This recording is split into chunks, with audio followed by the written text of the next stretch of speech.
So yun, magandang gabi mga karusi. So yun, so gabi na kasi 5:56 na, at saka ituturo ko sa inyo kung paano mag-trace ng plate number ng motor nyo kung matagal na at hindi pa nabigay ng dealer, kahit anong dealer. So may tips ako sa inyo para mabilis nyong mahanap yung plaka nyo kung nasaan na mga karusi. So yun, itong motor ko Rusi, saka wala pang plaka. Ayan mga karusi, sundan nyo lang tong gagawin ko para makita nyo. So dito pindutin nyo lang yung Google na app sa inyo, tapos kung hindi nyo pa na search tong ltotracker.com/delivery, yan po yung pindutin yung mga karusi o i-type nyo. So yun, makikita nyo meron yung LTO tracker. So yan, pindutin nyo yan. So yun nga, nandito na tayo sa plate number. Ito, driver's license, or dito tayo sa plate number. So ito yung plate number ng motor ko. Type mo lang dito katulad yan, B409CK. So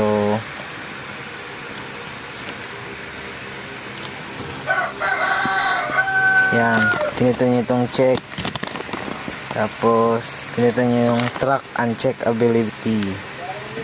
So yun, searching na yan at now.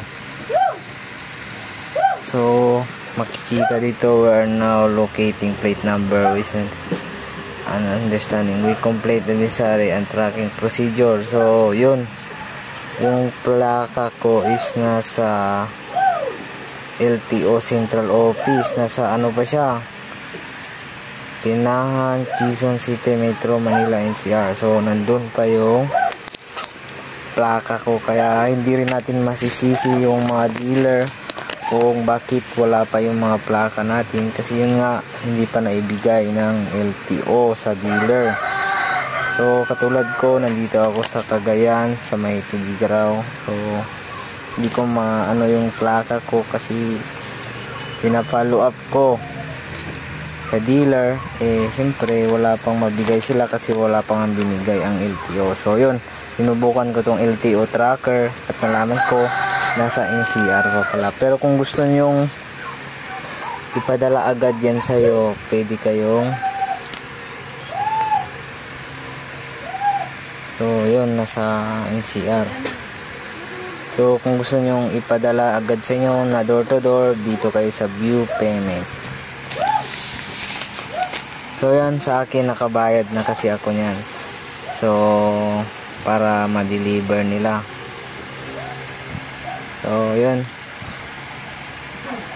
papadala na lang nila yan para ano nila sa akin. So ipakita ko sa inyo kung ano yung ginawa ko para